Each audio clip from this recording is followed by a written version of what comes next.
చెప్పు చెప్పు.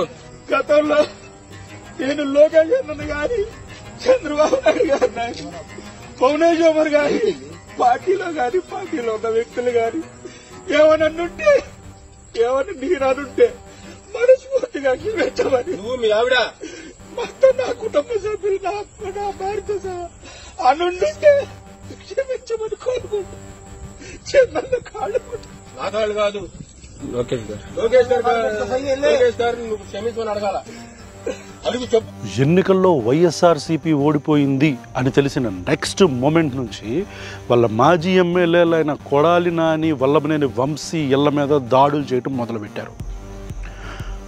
ఒక వీడియోలో కత్తులు పట్టుకొని ఒక ప్రెగ్నెంట్ ఉమెన్ ఉన్న ఇంట్లోకి వెళ్ళి అక్కడ ఉన్న ముసలి వాళ్ళని, ఆవిడ్ని బెదిరిస్తూ మీ కొడుకుని వేసేస్తామని చెప్పటం, లేకపోతే ఆ విజువల్స్ అన్నీ కెమెరాలో కనిపించినాయి.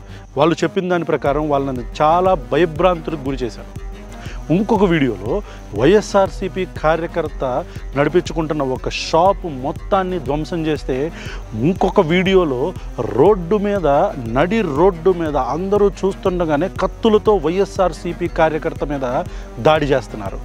ఇంకొక వీడియోలో, రీసెంట్గా వచ్చిన వీడియోలో మోకాళ్ళ మీద, అంటే ఇంతకుముందు అతను నారా లోకేష్ని, చంద్రబాబు నాయుడు గారిని ట్రోల్ చేశాడని చెప్పి అతన్ని మోకాళ్ళ మీద కూర్చోబెట్టి అతనితో క్షమాపణలు చెప్పిస్తున్నారు. మేబీ అంతకుముందు అతని మీద దాడి చేసో కొట్టుండొచ్చు. ఒరే, మీరు మనుషులకు పుట్టారా, తుప్పలకు పుట్టారా? అధికారం వచ్చి పట్టుబడి 10 రోజులు కాలేదు, ఇలా దాడులు చేసే అధికారం మీకు ఎవడిచ్చాడు? ప్రజలు మీకు ఓట్లేసింది ఇందుకా? మీరంత పెద్ద పోటుగాళ్ళు అయితే 10 మంది, 20 మంది, 30 మంది కలిసి ఎందుకు వెళ్తున్నారు? రా, ఒక్కొక్కడు వెళ్ళొచ్చుగా. ఒక్కొక్కడు వెళితే వాళ్ళు కూడా మిమ్మల్ని తంతారని భయం. ఇదే కదా, అందుకే వెళ్ళరు. ఇంకెందుకు రా సోషల్ మీడియాలో ఎలివేషన్లు? మీకు తెలుగుదేశం పార్టీ కార్యకర్తలకి తెలియకనో, లేదా వాళ్ళకెవరు చెప్పకనో, లేదా మీరు చేస్తుంది కరెక్ట్ అని చెప్తేనో నాకు తెలియదు, కానీ మీరు చేస్తున్న పనులు ఖచ్చితంగా తప్పు. They are crimes. This is a criminal activity. మీకు అధికారం ఇచ్చింది ఇలా కత్తులు పట్టుకొని ఇళ్లల్లోకి వెళ్ళి ఆడాలని బెదిరించమనా? మీకు అధికారం ఇచ్చింది ఇలా రోడ్ల మీద తెగబడి కత్తులు పట్టుకొని నరకమనా? గుర్తుపెట్టుకోండి బ్రదర్, మీలాగే విర్రవీగిన ఇంతకు ముందున్న పార్టీ 151 సీట్లు వచ్చినా సరే ప్రజలు వాళ్ళని అధపాతాళంలోకి తొక్కేశారు. ప్రభుత్వం మాత్రమే ఉంటుంది, పార్టీలు శాశ్వతం కాదు, అధికారం శాశ్వతం కాదు. తారక్ మూవీలో ఒక డైలాగ్ ఉంటుంది, మేము కత్తెత్తినాం సరే మీరు దించినరా, మేము మొదలుపెట్టాం సరే మీరు ఆపారా, మేము నరికినాం సరే మీరు ఆగారా అని.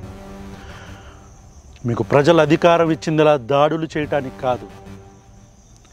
మీరు చేసే ఈ పనుల వల్ల పాదయాత్ర చేసిన లోకేష్ కష్టం కావచ్చు, అంతకుముందు ఈ వయస్సులో బయటకు వచ్చి మాట్లాడిన చంద్రబాబు నాయుడు గారు కావచ్చు, వారాహి యాత్రలు చేసి కష్టపడి అధికారంలోకి తీసుకురావటానికి ఆ పార్టీ, ఈ పార్టీ, ఏ పార్టీలన్నింటినీ కూడా కలిపి అధికారంలోకి తీసుకురావటానికి సహాయపడిన పవన్ కళ్యాణ్ కష్టం కావచ్చు, ఇవన్నీ మీరు చెడబింగుతున్నారు.